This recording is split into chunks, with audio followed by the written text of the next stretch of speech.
여러분, 안녕하십니까? 100년이라는 긴 세월을 살아오며 제가 가장 많이 질문받는 것 중 하나가 바로 어떻게 하면 사람들에게 상처받지 않고 평온하게 살 수 있느냐는 것입니다. 우리는 평생 착하게 살아야 한다. 가족끼리는 서로 도와야 한다는 말을 듣고 자랐습니다. 하지만 제가 100세를 넘기고 뒤를 돌아보니 우리가 미덕이라 믿었던 그 무조건적인 친절이 때로는 독이 되어 돌아온다는 사실을 깨닫게 되었습니다. 특히 50대, 60대라는 황혼의 문턱에 들어선 여러분께 저는 오늘 조금 아픈 이야기를 하려 합니다. 이 나이가 되면 인생의 가을을 맞이하게 됩니다. 이제는 남을 위해 에너지를 쏟기보다는 자신의 영혼을 돌보고 남은 생에 운기를 잘 다스려야 할 때입니다. 그런데도 여전히 형제라는 이유로, 친척이라는 이유로 밑빠진 독에 물 붓기식으로 도움을 주다가 정작 본인의 노후는 황폐해진 분들을 참 많이 봅니다. 여러분, 명심하십시오.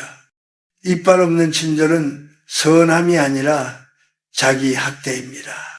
내가 나를 지키지 못하는데 누구를 돕는단 말입니까? 우리 한국 사회는 유독 정칭과 혈연을 강조합니다. 하지만 그 혈연이라는 이름 뒤에 숨어 당신의 선의를 이용하고 당신의 영혼을 갉아먹는 사람들이 있습니다. 저는 오늘 여러분께 단호하게 말씀드리고 싶습니다. 아무리 피를 나눈 형제라 할지라도 절대로 도와주어서는 안 되는 세 부류의 사람이 있습니다. 이것은 단순히 인색해지라는 뜻이 아닙니다. 상대방의 업겹을 대신 짊어지지 말고 그들이 스스로 설 수 있는 기회를 빼앗지 말라는 인생의 엄중한 경고입니다. 젊었을 때는 사람이 재산이라 생각하며 누구에게나 손을 내밀었을지 모릅니다. 하지만 나이가 든다는 것은 지혜가 깊어진다는 것이고 지혜가 깊어진다는 것은 사람을 가려낼 줄 아는 눈을 갖는다는 뜻입니다. 지금 당신이 겪고 있는 고통과 불안 그리고 자꾸만 새어나가는 재물운이 혹시 잘못된 인연에게 내미는 손길 때문은 아닌지 깊이 성찰해 보아야 합니다. 우리는 흔히 사람이 어떻게 그럴 수 있나라고 탄식하지만 하늘의 이치는 명확합니다. 감당할 수 없는 짐을 지고 가는 것은 덕이 아니라 오만입니다. 내가 모든 것을 해결해 줄 수 있다는 그 착각이 결국 당신과 당신의 가족 모두를 위기로 몰아넣을 수 있습니다. 이제부터 제가 말씀드리는 세 가지 부류의 사람들을 잘 살피시고 오늘부터라도 마음의 빗장을 걸어 잠그십시오. 그것이 당신의 노년이 평온해지는 길이며 진정으로 그들을 돕는 유일한 방법입니다. 여러분, 이제 우리가 경계해야 할 첫 번째 부류에 대해 이야기해 봅시다. 바로 당연한 듯 당신의 등에 올라타려는 게으른 의존자들입니다. 우리 주변에는 유독 형편이 어려우니 이번 한 번만 도와달라는 말을 입에 달고 사는 형제나 친척들이 꼭 한 명씩 있습니다. 처음에는 안타까운 마음에 손을 내밀죠. 하지만 그 손길이 2번이 되고 3번이 되면 어느덧 그들은 당신의 도움을 권리로 착각하기 시작합니다. 제가 오랫동안 교육자로 살며 수많은 가정을 지켜보니 한 사람이 지나치게 부지런하고 책임감이 강하면 그 집안 어딘가에는 반드시 그 덕에 기생하며 게으름을 피우는 사람이 생겨나곤 하더군요. 이것은 참으로 무서운 일입니다. 여러분이 그들을 가엾게 여겨 건네는 돈과 에너지는 사실 그들이 인생의 고난을 통해 배워야 할 소중한 성장의 기회를 박탈하는 행위와 같습니다. 하늘은 스스로 돕는 자를 돕는다고 했습니다. 각자에게는 각자가 짊어져야 할 자기만의 배낭이 있습니다. 그것을 우리는 업욕이라고 부르기도 하고 삶의 훈련이라고 부르기도 합니다. 그런데 여러분이 그들의 배낭이 무거워 보인다고 해서 대신 짊어져 준다면 그 사람은 영원히 걷는 법을 배우지 못합니다. 다리에 근육이 생길 기회를 잃어버리는 것이지요. 결국 당신이 세상을 떠나고 나면 그들은 스스로 서는 법을 몰라 더 큰 낭떠러지로 떨어지게 됩니다. 이것이 과연 진정한 사랑입니까? 아니면 당신의 마음 편하자고 행하는 무책임한 자비입니까? 특히 나이 50이 넘어서까지 누군가의 뒤를 봐주느라 자신의 노후 자금을 헐고 배우자와 갈등을 빚는 분들을 볼 때마다 제 마음은 미어집니다. 게으름은 전염병과 같습니다. 활기차게 흘러가야 할 당신의 운기가 그들의 정체된 에너지에 섞여 함께 썩어 들어가는 것입니다. 집안에 운이 따르지 않고 자꾸만 답답한 일들이 생긴다면 혹시 당신이 누군가의 게으름을 돈으로 사고 있는 것은 아닌지 냉정하게 돌아봐야 합니다. 내가 안 도와주면 저 사람이 어떻게 살까라는 걱정은 내려놓으십시오. 인간은 막다른 골목에 다다랐을 때 비로소 초인적인 힘을 발휘하는 법입니다. 당신의 단호한 거절이 그 사람을 비로소 세상 밖으로 걸어 나오게 만드는 가장 강력한 자극제가 될 수 있습니다. 냉정해지라는 것이 아닙니다. 상대방이 자신의 삶을 책임질 수 있는 인간의 존엄성을 회복하도록 거리를 두라는 뜻입니다. 비워야 채워진다는 말처럼 당신의 어깨 위에서 타인의 짐을 내려놓을 때 비로소 당신의 노년에도 맑은 바람이 불어오기 시작할 것입니다. 그것이 바로 제가 100년을 살며 배운 사람을 진정으로 살리는 길입니다. 여러분, 이제 우리가 경계해야 할 두 번째 불의에 대해 말씀드리겠습니다. 바로 감사를 잊은 채 더 큰 것을 요구하는 탐욕스러운 자들입니다. 우리네 정서상 형제나 가까운 친척이 어렵다고 하면은 내 주머니를 털어서라도 도와주는 것이 미덕이라 여겨왔습니다. 하지만 어떤 이들은 그 따뜻한 손길을 받는 순간 고마움보다는 저 사람은 여유가 있으니 더 받아내도 되겠다는 뒤틀린 마음을 품습니다. 제가 살아온 세월 동안 수많은 갈등을 지켜보니 가장 깊은 상처는 언제나 가장 많이 베푼 사람의 몫이었습니다. 한 번 도와주면 고마워하다가도 두 번, 세 번이 반복되면은 당연하게 여기고 10번을 도와주다 단 한 번을 거절하면 철천지원수가 되는 것이 인간의 간사한 속성 중 하나입니다. 특히 욕심이 끝이 없는 이들에게 당신의 선의는 그저 공짜 수익일 뿐입니다. 그들은 결코 이제 충분하다, 고맙다고 말하지 않습니다. 오히려 당신의 형편이 더 낫다는 것을 핑계 삼아 끊임없이 당신의 운기를 갉아먹으려 들 것입니다. 이런 사람들은 대개 불행의 전문가들입니다. 당신 앞에만 서면 세상에서 가장 가련한 표정을 짓고 얼마나 상황이 나쁜지 늘어놓으며 당신의 죄책감을 자극합니다. 너는 잘 살고 있는데 나는 왜 이 모양일까라는 식의 교묘한 원망을 섞어가며 말이지요. 하지만 명심하십시오.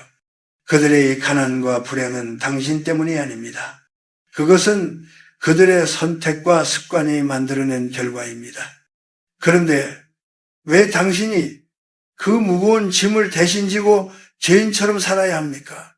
하늘의 기운, 즉 운이라는 것은 맑고 깨끗한 곳으로 흐르기 마련입니다. 그런데 끝없는 욕심을 부리는 사람과 엮이게 되면 당신의 맑은 기운마저 그들의 탁한 욕망에 오염되고 맙니다. 돈은 단순히 종이 조각이 아닙니다. 그것은 당신이 평생 흘린 땀과 눈물 그리고 시간의 결정체입니다.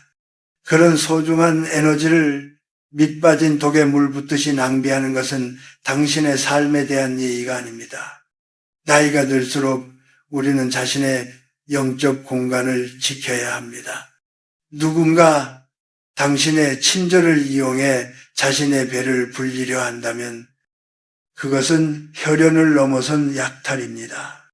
이런 관계를 끊어내지 못하면 당신의 노후는 평온할 날이 없을 것입니다. 그들이 퍼부어대는 원망이 두려워 손을 놓지 못하고 계십니까? 그 원망은 당신의 잘못이 아니라 그들의 탐욕이 내뱉는 비명일 뿐입니다. 진정으로 그들을 위한다면 이제 그 밑빠진 독에 물을 붓는 일을 멈추십시오. 독이 바닥을 드러내고 나서야 그들도 자신의 삶을 수선할 방법을 찾게 될 것입니다. 당신의 평화와 자산은 당신의 노년과 자녀들을 위해 남겨두어야 할 신성한 것입니다. 탐욕의 구렁텅이에 당신의 귀한 운명을 던져넣지 마십시오. 여러분, 이제 마지막으로 우리가 가장 단호하게 끊어내야 할 불효에 대해 이야기하겠습니다. 바로 가까운 곳에서 당신의 불행을 바라는 시기심 많은 자들입니다. 사촌이 땅을 사면 배가 아프다는 우리네 속담이 있지요. 우스갯소리 같지만은 여기에는 인간 본성에 아주 어둡고 무서운 진실이 담겨 있습니다. 특히 혈연이라는 이름으로 묶여 있으면서 겉으로는 웃고 뒤로는 당신의 성취를 깎아내리는 사람들은 당신의 운명에 가장 치명적인 독이 됩니다. 제가 100년의 세월을 살며 깨달은 것 중 하나는 모든 사람이 나의 행복을 진심으로 기뻐해 주지는 않는다는 사실입니다. 심지어 한 부모 밑에서 자란 형제나 어릴 적부터 함께한 친척이라 할지라도 말입니다. 그들은 당신이 어려울 때는 동정하는 척하며 곁에 머물지 모르나 당신이 빛나기 시작하면 그 빛을 시기하여 어떻게든 어둠을 들이우려 합니다. 당신의 성공을 운 좋게 얻은 결과로 치부하거나 사소한 실수를 부풀려 비난하며 당신의 자존감을 갉아먹습니다. 이런 사람들은 부정적인 에너지의 전파자들입니다. 그들과 대화하고 나면 왠지 모르게 기운이 빠지고 내가 잘못 살고 있는 것 같은 공허함에 빠지게 됩니다. 이것은 단순한 기분 탓이 아닙니다. 그들이 내뿜는 독한 시기심이 당신의 맑은 기운을 오염시키고 있기 때문입니다. 50대, 60대 이후의 삶은 수성소정의 시기입니다. 내가 일궈온 평화와 기운을 지켜야 하는데 이런 독한 인연을 곁에 두는 것은 내 집안에 불을 지필 장작을 들여놓는 것과 같습니다. 여러분, 누군가 당신을 은근히 무시하거나 당신의 진심을 왜곡한다면 그가 비록 혈육일지라도 깊이 관여하지 마십시오. 그들에게 당신의 계획을 말하지 말고 당신의 기쁨을 자랑하지 마십시오. 그들은 당신의 기쁨을 슬픔으로 바꿀 준비가 되어 있는 사람들입니다. 공자께서도 나보다 못한 자를 버타지 말라고 하셨는데 여기서 못한 자란 재산이나 학벌이 아니라 인격의 향기가 없는 자를 뜻합니다. 때로는 가족이라는 이름의 의무감 때문에 이들의 무례함을 견디고 계실 줄 압니다. 그래도 형제인데 어떻게 외면하느냐고 묻고 싶겠죠. 하지만 진정한 천륜 텔리는 서로의 영혼을 고양시키는 관계이지 서로를 끌어내리는 족쇄가 아닙니다. 당신을 존중하지 않는 사람에게 베푸는 친절은 그저 호구가 되는 길일 뿐이며 이는 당신 자신에 대한 크나큰 신뢰입니다. 이제는 정에 이끌려 나를 잃어버리는 일을 멈춰야 합니다. 그들의 독설이나 시기 어린 시선에 일일이 반응하지 마십시오. 그저 미소 띤 침묵으로 거리를 두는 것, 그것이 가장 높은 수준의 방어이자 지혜입니다. 당신의 주변을 맑고 긍정적인 사람들로 채우십시오. 나쁜 잡초를 뽑아내야 화초가 자라듯 당신의 인생 정원에서 이 독한 인연들을 쫓아낼 때 비로소 남은 여생의 진정한 복, 이 들어올 자리가 생기는 법입니다. 사랑하는 여러분, 이제 긴 이야기의 마침표를 찍으려 합니다. 제가 오늘 세 부류의 사람들을 멀리하고 도움을 멈추라고 말씀드린 것은 결코 여러분의 가슴에서 따뜻한 인정을 지워버리라는 뜻이 아닙니다. 오히려 그 반대입니다. 당신의 소중한 사랑과 에너지가 정말로 가치 있는 곳에 쓰이도록, 그리고 당신의 남은 여생이 타인의 그림자에 가려지지 않도록 지키라는 간절한 권유입니다. 우리는 흔히 나이가 들면 너그러워져야 한다고 말합니다. 맞는 말입니다. 하지만 그 너그러움은 세상 만물을 포용하는 넓은 마음이어야지 나를 파괴하는 무례함을 묵인하는 비겁함이 되어서는 안 됩니다. 100년을 살아보니 인생에서 가장 후회되는 것은 더 많이 베풀지 못한 것이 아니라 내 영혼을 갉아먹는 사람들에게 너무 많은 시간을 허비한 것이었습니다. 그들은 고마워하지도 않았고 오히려 저의 선의를 딛고 올라서서 저를 더 깊은 수렁으로 밀어 넣으려 했기 때문입니다. 여러분, 50세와 60세는 인생의 두 번째 생일과 같습니다. 전반전이 남들의 기대를 충족시키고 사회적 역할을 수행하는 의무의 시간이었다면 후반전은 오롯이 자신의 본질로 돌아가는 자유의 시간이어야 합니다. 이 시기에 가장 먼저 해야 할 일은 인간관계의 대청소입니다. 집안에 쌓인 낡은 물건을 버려야 새 가구가 들어오듯 당신의 운명을 가로막고 있는 탁한 인연들을 정리해야 하늘이 예비한 말년의 복이 들어올 자리가 생깁니다. 많은 분들이 가족인데 어떻게 인연을 끊느냐며 괴로워하십니다. 하지만 제가 생각하는 진정한 효셔와 우애는 무조건적인 희생이 아닙니다. 내가 먼저 행복하고 단단한 사람이 되어 주변에 긍정적인 빛을 비추는 것입니다.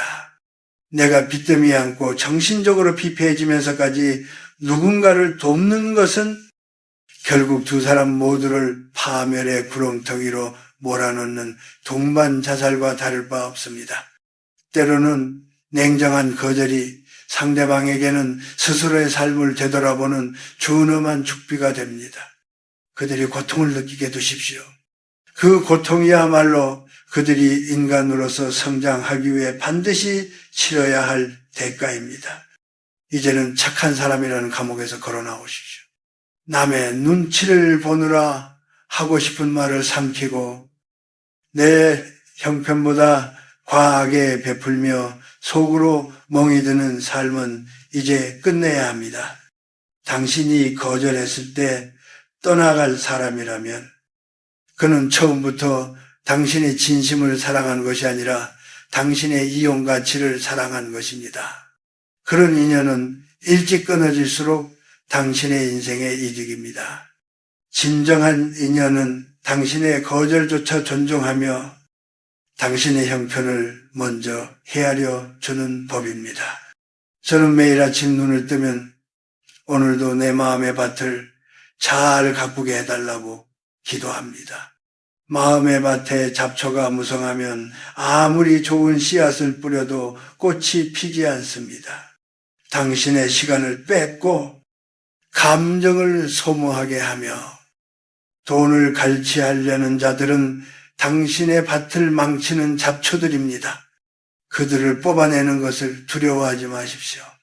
처음에는 손이 아프고 마음이 쓰리겠지만 그 자리에 평화라는 이름의 꽃이 피어날 때 당신은 비로소 깨닫게 될 것입니다.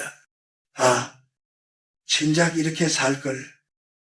인생의 황혼기에 우리가 가져야 할 최고의 자산은 통장의 잔고가 아니라 내 마음의 평정심입니다. 돈은 있다가도 없을 수 있고 건강 또한 세월 앞에 장사 없지만 한 번 바로 세운 영혼의 기품은 누구도 앗아갈 수 없습니다. 그 기품을 지키기 위해서는 단호해져야 합니다. 비겁한 요구에 고개를 끄덕이지 말고 시기 어린 시선에 흔들리지 마십시오. 당신은 충분히 수고했고 충분히 베풀었습니다. 이제는 당신 자신을 위해 그 사랑을 남겨두어도 됩니다. 마지막으로 이 말을 꼭 전하고 싶습니다. 당신이 평안해야 세상도 평안합니다. 당신의 마음속에 있는 작은 평화가 주변으로 흘러넘칠 때 그것이 진정한 공덕이 되고 업장을 소멸하는 길이 됩니다. 억지로 쥐어짜는 희생은 업겹을 쌓을 뿐입니다. 이제 무거운 짐을 내려놓고 가벼운 발걸음으로 당신만의 길을 걸어가십시오. 저 멀리서 비치는 노을이 참으로 아름답지 않습니까? 그 아름다움을 온전히 누릴 자격이 당신에게는 충분히 있습니다. 이 늙은이의 간곡한 당부를 가슴에 새기시고 오늘부터라도 당당하게 아니오라고 말할 수 있는 용기를 내시길 바랍니다. 그것이 당신의 남은 50년을 축복으로 바꾸는 첫걸음이 될 것입니다. 부디 평안하십시오. 당신의 앞날에 맑은 바람과 따뜻한 햇살만이 가득하기를 두 손 모아 기원합니다.